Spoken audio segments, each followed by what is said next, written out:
wanaagsan daawadayaasheeda qiimiga iyo qadarinta naga mudan ee hawada naga daawanayo ku soo dhawaada barnaamijkii raadraac oo hadahan oo kale aad ka daawan jirteen telefishinka qaranka Soomaaliyeed waxaan ahay sugaal macallin maxamuud hadii alla awood sar leh ogolaado barnaamijka iyagan oo aanu ku dabagalno dhacdooyin wareedyada ugu waaweyn aan warkeeda kugu tabino qodobada aad ku daawan doontaan waxa ka mid noqon doona labada gole ee baarlamaanka Soomaaliya maanta waxay ansixiyeen miisaaniyadda dawladda ee 2020 warbixin la xiriirta ayaan idin hayaa oo aan barnaamijka idinkugu soo gudbin doonaa qodobada kale aad ku daawan doontaan barnaamijka waxa ka mid noqon doona qaar ka mid culimada Soomaaliyeed ayaa cambaareeyay wax laga xumaadana ku tilmaamay al-shabaab sheegashadii ay sheegteen weerarkii 28 bishan ka dhacay ex-control afgoy kaasoo ay ku geeriyoodeen dad ku dhow 100 qof in ka badan 150 kalena ay ku dhaawacmeen waxayna sheegeen culimadu in taasi ay soo dadejinayso in dadka Soomaaliyeed meel uga soo wada jeestaan cadowgaas ummadda Soomaaliyeed ee al-shabaab lana soo afjaro faahfaahin la xiriirta ayaan idin hayaa barnaamijka ayaadna kaga bogan doontaan oo aan idinkugu soo gudbin doonaa qodobada kale ee aad ku daawan doontaan waxa ka mid noqon doona barnaamijka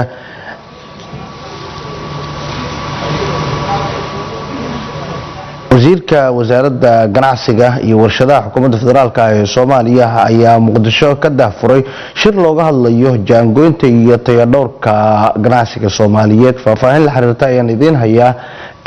oo aan barnaamijka idinkugu soo gudbin doonaa warar kale oo maanta waxaa jiray baraha bulshada la isla dhexmarayay taasoo la xiriirtay in kalluun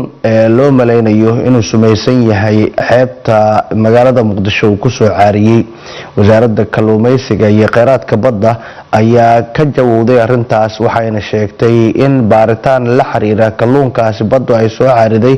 ay ku dhaqaaqeen haatan ay gacanta ku hayaan faahfaahin la xiriirta ayaan idin hayaa oo aan barnaamijka idinkugu soo gudbin doonaaye waa mar kale iyo raadraac kala soco SNTV baraha bulshada telefishinka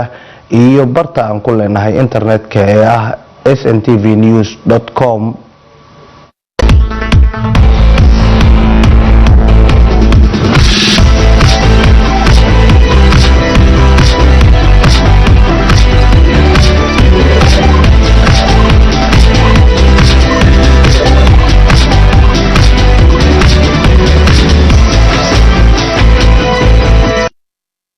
aynu ku bilaabanay maanta labada gole ee baarlamaanka Soomaaliya waa aqalka sare ee golaha shacabka ee kulan ay maanta ku yeesheen magaalada Muqdisho oo si wada jir ah u soo xaadireen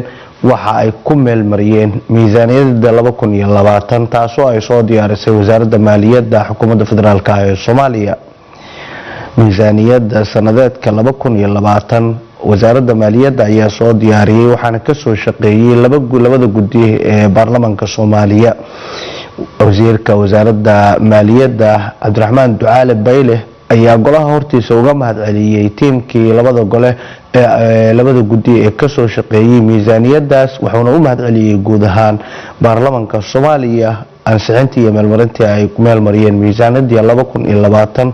oo ka qiimo koror badan qiimihii ama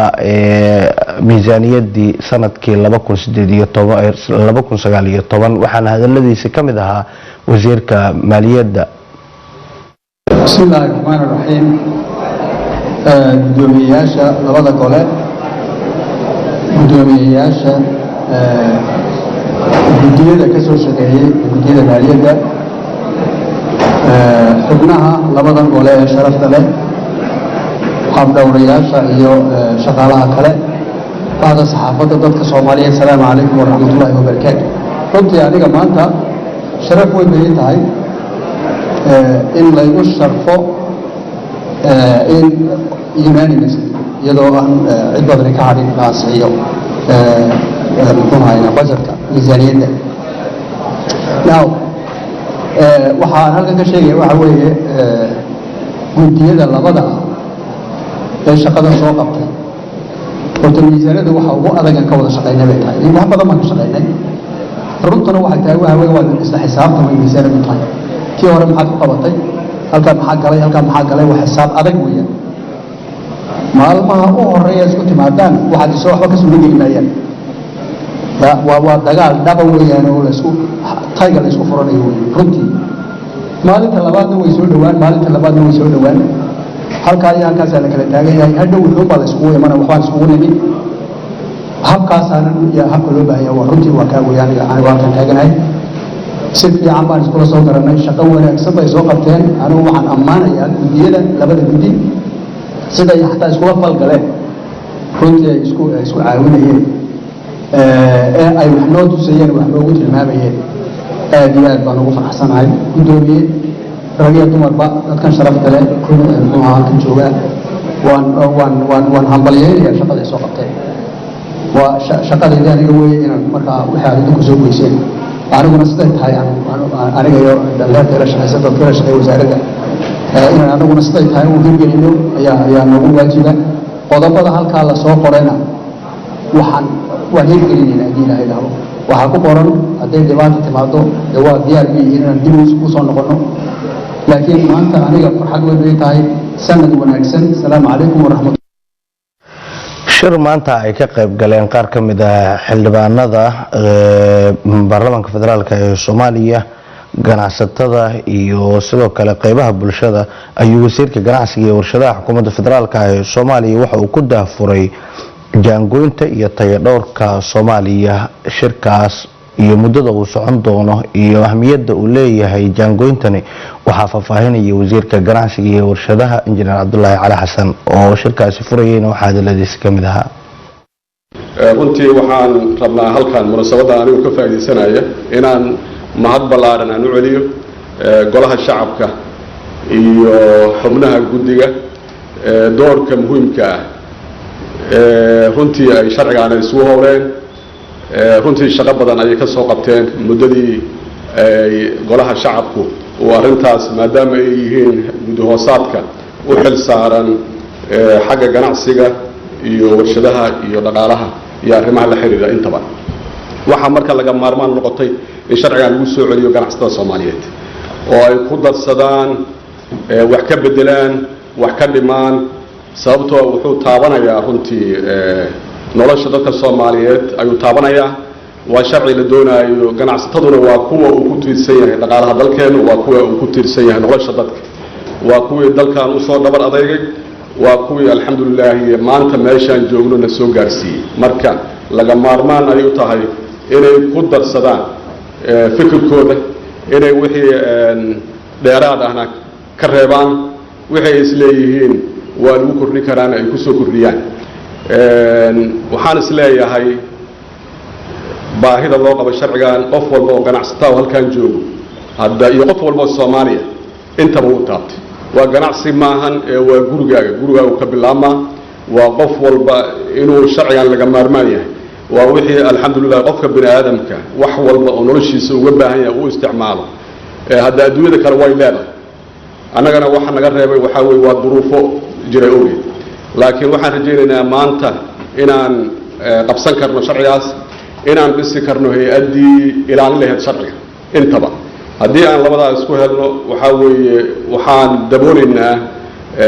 baahi badan oo dadkaynu ay u qabaan oo dadkaynu maanta ay la dhibaataysan yihiin oo dadkaynu maanta caafimaad ahaan ay u liitaan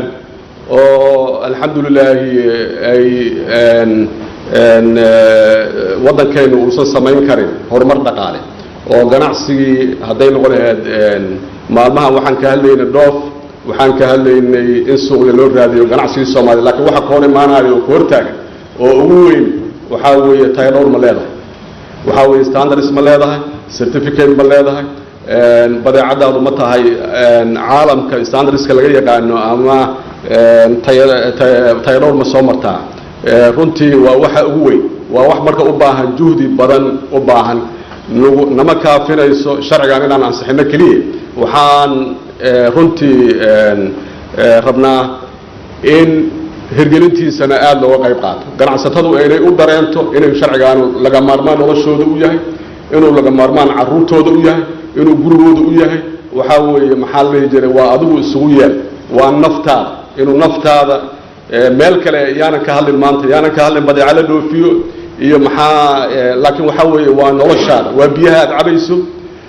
waa galleydaad cunayso waa maxaa la jira alxamdu digirtaad isticmaalayso waa bariiskaad isticmaalayso waa maxaa la jira alaabta dhismaha oo aad guriga ku dhisanayso waxa weeye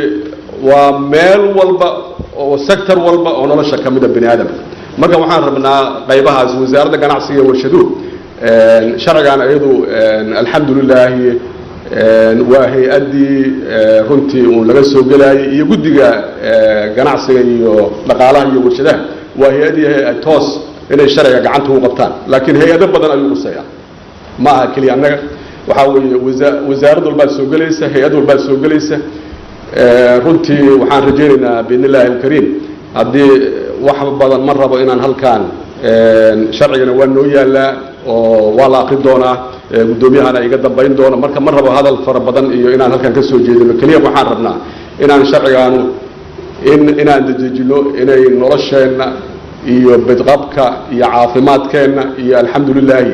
inuu ku tiirsan yahay waxaan dalkan ku isticmaalayno soo saarayno hadda waad ogtihiinoo maalmahan xataa waad maqlaysiin dhammaanteen in xataa la geliyey maxaa la jiray cuntadii wadaniga ahayd oo waddankeena aan rabnay oo la dhihi jiray muxuu ahaa warbariiskuna waa dhacay oo tayadiisa lama hubo daawadana lama hubo muxuu ahaa dhakhtarka yaan lagu ordin oo muxuu ahaa hore laga tiigsan laakiin waxa keliya oo lagu badqabo waxay ahayd waa cuntadeena wadaniga ayagana waad maqlayseen maalmahan baraha bulshada maanta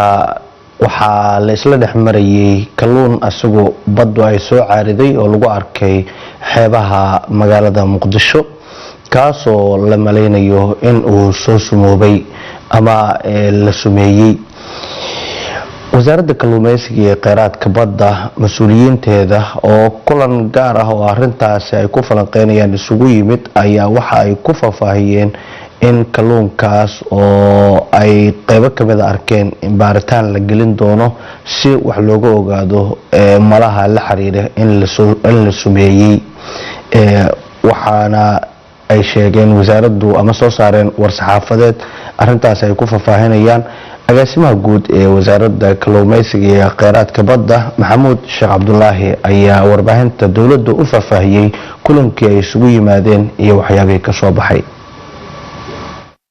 maanta ayaa waxaa jiray in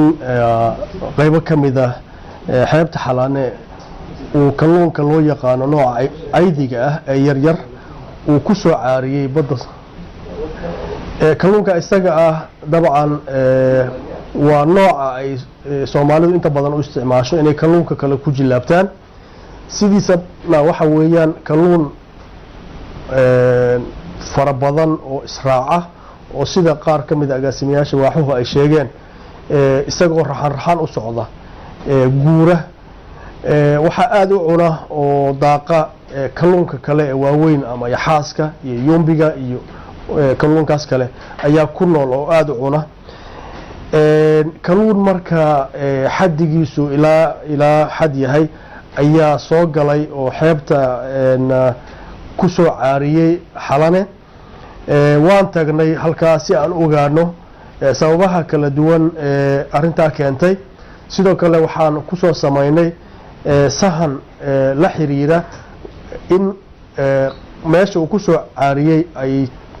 ay jiraan meelo kale oo uu kalluun kusoo caariyey waraysiyo kala duwan iyo warbixino kala duwan oo aan ka helnay meelo kala duwan waxay noo sheegeen inaysan arkin kalluun soo caariyey hase ahaatee markii aan tagnay xeebta xalane waxaan soo aragnay kalluunka yaryarka ee caydiga ee noocaasa oo kusoo caariyey badda ilaa 100 tilaabo ku dhawaad meel ah sababta keentay arinta iyada ah oo ay wasaaraddu rabto inay jawaab ka bixiso waxaa ixtimaal ah oo suuragal ah waxyaabahan soo socda kalluunkan oo sida hore loo sheegay ah nooc raxan u socda oo israaca islamarkaana baddeena aada uga buuxa xeebahana ku dhow mararka qaar ayaa waxaa suuragala inuu cuno waxyaabaha loo yaqaano xayaabada oo ah xayaabada oo ku maran geedaha iyo jabalada markaasna ay noqoto wax uu ku jirhado sidaa daraaddeedna ay sababto inuu kalluunka dhinto sidoo kale tirada xajmigiisa uu isu raaco oo aada u fara badan waxaa laga yaabaa inuu kalluunku isbuurto marka uu isbuurto kadibna qaybaha gudaha ku jira ay waayaan oxygentii ay u baahnaan hawadii saas daraadeedna xaddi ka badan oo isaga ka mid ah uu hawo waayo isla markaana sidaa uu dhinto goobta aan tagnay waxa weeyaan bacaad xeebeed baa ka sokeeya gadaal dambana waxaa jira jabalo aad u fara badan marka waxaa suuragal ah iyada naftirkeeda maadaama goobta aan ku aragnay oo kalluunka ku soo caariyay ee ku dhintay ay qaybtaa keliya tahay xalane waxaa suuragal ah iyadana oo dhici karta in mawjadaha baddu ay hal mar soo tuureen qaybo ka mid ah saa daraadeedna qaybtaas ay bannaanka u soo baxday waxaa kaloo jiri kara tusaale ahaan kalluunka soo baxay waa noocan oo keliya waa nooca afka qalaad sadineelaha lagu yiraahdo soomaaliduna ay u taqaano caydiga oo ay maqaalinta geliyaan huuga ay geliyaan si ay kalluunka kale ugu dabaan marka waxaa suuragal ah sababaha keeni karta aada looma garanayo laakiin kalluunkan lama dhihi karo waa sumoobay baddaa sumaysan lama dhihi karo sababtuna waxay tahay noocan keliya weeyaan hadday sun ahaan lahayd waxaa la arki lahaa nooc kale oo kalluun ka mid ah oo isna halkaa ku dhinta oo soo baxa waa la arki lahaa waxaa kaloo dhici lahayd in goobo badan oo xeebaha ka mid ah uu ka soo bixi lahaa iyadana sidaasoo kale uga soo caarin lahaa sababtoo ah badda biyaheedu ma kala xirna xuduudna ma kala lahaan marka goobo kale oo ka baxsan xeebta xalane iyadana inuu ku soo caariyo ayaa suuragal ahaan lahayd sidaa daraaddeed waxaan samaynay si aanu baaritaan dheeraada ugu samayno waxaan soo qaadnay saamballo ka mid ayaa soo qaadnay saamballadaa iyaga ah aan rabno hadda inaan baaritaan ku samayno sababta keentay kalluunkan inuu maxaa la yidhaha soo caariyo insha allahu tacala waxaan rabnaa inaan shaybaar marino aanu isku dayno in sababta rasmiga ah aanu helno haddii aan la yidhaahdo waxaan rajaynayaa marka ummadda soomaaliyeed inaan u sheego in wasaaradda kalluumaysiga kheyraadka badda soomaaliya ay wado baxthigii ugu ballaaraa ee ku saabsanaa maxaa la yidhaahdaye marine resourceska soomaaliya islamarkaana la rabo haddii aan la yidhaahdo aan gaari doono in kalluunka badda ku jira aanu leenahay aanu ogaano noocyadiisa kala duwan d n a gooda tusaale ahaan oo ah aan kala ogaano kalluunka meel kale looga yimid iyo kalluunka badeena kobanka ku ah caanka ku ah aadka looga yaqaano inaanu kala ogaano inaan dhiiggiisa qaadno shaybaar saarno d n a giisa baarno si aanu u helno haddii xitaa kalluunkeena la jilaabto oo qolo kale oo sharci darra ay jilaabato ay noogu suura gasho inaan maxkamadaha caalamiga ka dacweyno maxaa yeelay d n a ga kalluunkeena haddaanu garanayno nooca kalluunka badaheena ku badan haddaanu garanayno waxaa noo suuragelaya dekadii la geeyo inaanu dacwad ka furno haddii aan la yidhaahdo aad iyo aad baa umahadsantihiin inahaas baan rabay inaan tvga qaranka ano mar kale u mahad celinayo la wadaago aad baa umahadsantihiin agaasime taabad ka bixin dabcan wasaaraddu way ka jawaabtay waxaanu jeclaan lahayn qodobadii wasaaraddu ay soo saartay inaad mid mid noogu afrido sababaha keeni kara in kalluunkani soo caariyo waxaa ka mid a kalluunka oo si raxan isu raaca sida ayaxa oo kale isla markaana badeena aada ugu badan in uu cuno waxyaabaha xayaabada la yiraahdo ee geedaha ku maran kaana uu ku jirado sababta labaad ee keeni karta in kalluunkan soo baxo waxaa ka mid ah tirada xajmiga uu isu raaco oo aada u fara badan awgeed waxaa suuragal ah inuu isbuurto deetana markuu isbuurto oo uu qaab cufnaana uu isu cariiriyo qaybaha ugu hooseeya inay oxygen waayaan oo ay waayaan hawadii rasmiga ahayd ee uu ku noolaan lahaa saa daraaddeedna ay keento dhimasho baahsan ay u keento goobta uu ku soo caariyey oo markii aan sahanka samaynayna aanu aragnay inay tahay goob kooban oo jaballo fara badan ay ka dambeeyaan iyadana waxaanu isla raayeynay inay suuragal tahay maadaama uu xajmigiisu aada u fara badan yahay in qayb ka mida ay mawjuud soo tuurtay sidaa daraaddeedna uu bannaanka u soo baxay qodobka afraad wuxuu noqonayaa kalluunka soo baxay waa hal nooc haddii marka sun iyo waxyaabo la xiriira kiimikaal ay jiri lahaayeen kalluunku hal nooc ma ahadeene waxaa ku dhex jiri lahaa noocyo kale ama nooca waaweyn kalluunka noocyadiisa kala duwan ee jeedarka iyo yombiga iyo waxyaabo kale ayaa ku jiri lahaa oo iyagana xeebta usoo bixi lahaa laakiin kalluunku waa hal nooc saan idiin sheegay waa nooca yarka caydiga la yidhaahdo ayaa soo baxay sidaa daraaddeedna lama oran karo inkastoo xaqiijin dheeraad ay u baahan tahay lama oran karo waxa uu sumoobay oo badda biyaheedaa sumaysan lama oran karo inaha ayaa ugu badan waxyaabaha aanu ilaa hadda isleenahay sidan hore idinku sheegayna sambalkan waxaan usoo qaadnay inaan daraasad dheer ka samayno oo aanu baaro sababta rasmiga ah ee keentay in kalluunkaas soo caariyo aad baa umahadsantihi agaasime wasaaradda kalluumaysiga iyo khayraadka badda dabcan waa wasaaradii jamhuuriyadda federaalka soomaaliya ee kalluunkana iyo khayraadka baddana iyadaa mas-uuliyaddaa leh xeebtan xalane aad tagteen mooyaane ma la xidhiidheen dee soomaaliya xeeb dheer bay leedahay maamulaha ka jira qaybtaa gobolka banaadir intuu ku fadhiya ayaa aada u badan ma samayseen baadhis kale oo ku saabsan inaad la xidhiidhaan xeebaha soomaaliya markaanu tagnay meesha kadib waxaan samaynay xiriiro kala duwan oo aan gobolada xeebaha la samaynay qaybo badan oo kamid ayaan la xiriirnay ilaa badda cas ilaa badweynta hindiya xeebaha magaalooyinka ku teedsan iskaashatooyinka kalluumaysatada ee halkaa jooga intaba waanu la xiriirinay mas-uuliyiintooda iyo kalluumaysatada intaba xiriir baanu la samaynay meelo kala duwan qaybaha gaar ah oo magaalada xamar ku teedsanna innaga ayaa qaar ka mida tagnay ma aynaan marka laga reebo xalane xeebta xalane marka laga reebo meel kale oo kalluunkaasi kusoo qaar ka mid ah culimada Soomaaliyeed ayaa wax laga xumaado ku tilmaamay al-shabaab iyo Sheekh Cali Dheer oo si jees leh u sheegtay 28 bishan qarxi ka dhacay X control afgooye kaasoo ay ku dhinteen in ku dhow 100 qof waxaana ku dhaawacmay in ka badan 150 kale falkaas waxay ku tilmaameen iyo sheegashada Cali Dheer iyo al-shabaab culimadu in meel looga soo wada jeesto taasina ay soo dadajinayso yiraahdeen in la soo cirib jaro al-shabaab iyo sheegashadii ay sheegteen ummadii Soomaaliyeed ee ay ku halaageen qaraxii 28 bishan ka dhacay X control afgooye warbixin la xiriirta Sheekh Cali Dheer oo si jees leh u sheegtay falkaasi dadka ay ku laayeen waxaa inoo soo diyaariyay halkan inagu soo jeedinaya wariyahayaga Cabdirasaaq Shino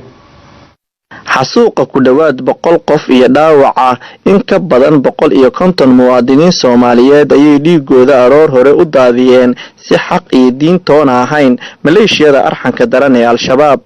waxa ay foolka ku dhaqdeen dhiigga muslimiin maati ah oo u kala hayaamayay goobahooda waxbarashada ama shaqooyinkooda waxa ay ahayd meel u dhow busteejo baabuurta laga raaco oo ah aaga X control afgooye dhiigga la qubay ee masaakiinta buugaagta jaamacadda oo muuqaalkoodu uu qariyay xinjirta dhiigga muslimiinta iyo hilbaha caruur saqiir ah oo bilajir ah hooyooyin dhabarka ugu xamaalayay ubadkooda aabayaal dhididkooda ugu shaqaynayay qoysaska nugul iyo ardaydii noqon lahayd mustaqbalka dalkan ayaan ku weynay dilka dulmiga xambaarsanaa ee argagixisada al-shabaab ay fuliyeen caado iyo dhaqan ayay u tahay alla ka been abuurashadiisa qaloocinta aayadaha quraanka kariimka ah ee eebe iyo ku digashada axaadiista nabigeena calayhi salaatu wasalaam waxaana intaa dheer qiraalka cad ee ummadan careysan oo la soo hor istaagay foolku dhiig la Cali Dheere maalintii sabtidii ay taariikhdu ku beegneeday 2 Jamaadul Awwal 1441 hijriga mujaahidiintu waxay weerar ka fuliyeen halka loo yaqaano X control afgooye ee magaalada Muqdisho halkaas waxay mujaahidiintu weerarka kula beegsadeen koleeyo cadow ah weerarka ayaa khasaare naf iyo maalba isugu jira gaarsiiyey. cali dheere waxa uu yidhi qadarta alle ayay ku dhacday in gaadiidka dadkaasi muslimiinta ah ay saarnaayeen uu ku xayirmo goobta ayna ku dhintaan kulligood. qiil ma noqon kartaa waan ka xumahay boqolaal dhiig muslimiin ah ayaan daadiyey si xaqdarro ah. diinta alle waa diin naxariis waxa ayna u taagan tahay badbaadinta nafta muslimiinta. hadallada cali dheere waxaa ka muuqda aqoon dari diimeed, xishood la'aan, alla ka fogaansho dheeri ah iyo banaysiga dhiigga maatida muslimiinta ah ee Soomaaliyeed. waxa uu yidhi foolku dhiigle cali dheere waa ay bannaan tahay in gaalada lagula diriro haddii ay ku dhex jiraan muslimiinta, xitaa haddii ay ka tiro badan yihiin oo la og yahay in ay ku dhimanayaan kulligood. waa taas taliisha cad ee banaysiga foolkudhiigle cali dheere ee uu ku caddaynayo in al-shabaab aysan aqoonsanayn ku dhaqanka diinta islaamka kana been sheegayaan. alle ayaa qur-aankiisa ku sheegay in qof muslim ah dhiiggiisa la daadsho ay uga fududahay dunidan weyn oo la rogo, laakiin cali foolkudhiigle waxa uu banaystay in si macno la'aan ah loo qobo dhiigga muslimiinta ah ee alle uu xaaraantinimeeyey. dowladda iyo shacabka muslimiinta ah ee Turkiga oo horumarinta u ifinta dalkan baal dahab ah ku leh ayay ka dhigeen duulaan shisheeye oo ku soo duulay dalkan, laakiin waxa ay la micno tahay in al-shabaab ay bari ka yihiin taaka walba oo Soomaaliya lagu horumarinayo. Sheekh Nuur Baaruud Gurxan ayaa ku taliyay in la iska dhiciyo oo la dilo maleeshiyada qawaarijta ah ee al-shabaab. Nabi Muhammad alayhi salatu wasalaam man qatalahum كان أولى بالله منه. قفكي لدغا لما نمانكا أولايا أيا إلهي أغدو. حديث بدن النبي وحو شاغي إن يهين هرت إن الله ينكر فإذا لقيتموهم فاقتلوهم بالله. هذيك الموقت أمدي بدبر قويني لايا. sheekh maxamuud sheekh cali dheere agaasimaha waaxda diinta ee wasaaradda awqaafta iyo arrimaha diinta iyo sheekh cabdulaahi axmed guruun ayaa fasiraad sax ah ka bixiyey hadalkii ka soo yeeray horjooga cali dheere. hubka lagu dagaalamayo oo qof lagu baacsanayo, qof lagula dagaalamayo ama shakhsi lagula dagaalamayo, hub xadidan oo qofta aan dhaafi karin waa inuu ahaado. hadduu ka gudbo meeshaas waa xaaraam, waana hadaf la'aan, waana jahli oo jaahiltinima. nabi wuxuu leeyahay qofka mu'minka wuxuu ku sugnahay fi fushatin min diini ma lam yusib daman harama. haduu dhiig gardarro ku daadiyo waxa waa ciriiri buu adduun iyo aakhiro galaya. nabigu uu dhaartay hadana uu dhaartay wuxuu yiri walladii nafsi biyadihi la yatiyana ala nasi zamanun la yatri al-qatilu fi ay shay'in qatala wa la yatri al-maqtulu fi ay shay'in qatala. waxaad moodaa xadiiskaas inuu tilmaamayo dhacdadii ka dhacday ex control iyo kuwa lamid ah oo kale. sheekh cabdiqani qorane maxamed oo isna ka hadlayay weerarkii bahalnimada ahaa ee al-shabaab ay ku laayeen dadka muslimiinta ah ee Soomaaliyeed ayaa waxa uu ka hadlay sida al-shabaab ay u baalmareen diinta islaamka. runtii waxay ahayd musiibo aad iyo aad u weyn, waxaana uu ahaa xasuuq arxan darro ah oo aad u xanuun badan oo xambaarsan ayna ka muuqato cadowtinimo iyo arxan darro ana ka suurtoobin qof diin iyo damiir leh. sidoo kale waxa uu yiri sheekh cabdiqani qorane ganacsatada Soomaaliyeed iska diida oo joojiya dhaqaalaha aad ku taageereysaan al-shabaab laguna gumaadayo shacabka Soomaaliyeed ee abrida ah. haddaba waxaan leenahay ganacsatada xoolihii la bixinayay oo sida xaq darrada la idinka qaadayay haddii aynan idinku ku badbaadaynin, ehelkiina aanu ku badbaadaynin, maalkiina aanu ku badbaadaynin, dadkii magaalada deganaa oo maxaa la yiraahdaa camirayay aysan ku badbaadaynin, in si kale loo fikiro miyaysan ka habboonayn in lacagta lagu shubo meel uu halaa ka imaanayo? miyaysan habboonayn in la xoojiyo dowladda si ay ugu tabaraysato iska dhicinta iyo iska caabinta iyo ka hortagga iyo soo afjaridda ee nimankan caadaystay ummadda baabi'inteeda? dilka aan kala go'a lahayn ee caamada iyo culimada ay kula kacayaan kooxda yar ee diimlaawayaasha ah waxa ay tusaale cad ay u tahay in aysan jirin sabab loo aamuso ama indhaha looga qarsado sida ay ku taliyeen culimada waaweyn ee dalka. waxaana waajib ah in shacabka Soomaaliyeed ay u midoobaan la dagaalanka maleeshiyada arxanka daran ee al-shabaab. waa mahadsan yahay wariyahayaga cabdirasaaq xuseen oo warbixintaas wuxuu inooga diyaariyey horjooga cali dheere iyo sheegashadii al-shabaab ay bishan 28keedii qaraxi ka dhacay ex-control afgoy ay ku sheegteen kaasoo in ka badan 100 qof ay ku dhinteen 150 kalena ku dhaawacmeen kuwa oo ahaa ilaa haatan dhaawacyadooda ay la tacaalayso dowladda Soomaaliya oo kaashanaysa dowladaha saaxiibada dowladda ah. guud ahaan daawadayaal barnaamijkii raadraac warbixintaas ayaa u dambeysay barnaamijka waxaa idiin soo saaray halkan idinkala socodsiinaya macalin maxamuud waxaan u mahadcelinayaa saaxiibadii farsamada ee barnaamijka inta hawada uu ku jiray iga taageerayay xagga farsamada dhammaanteenu isku duubanna tan iyo intaan barnaamij kan lamid ah dib ugu kulmi doono is arag dambe oo xiiso leh.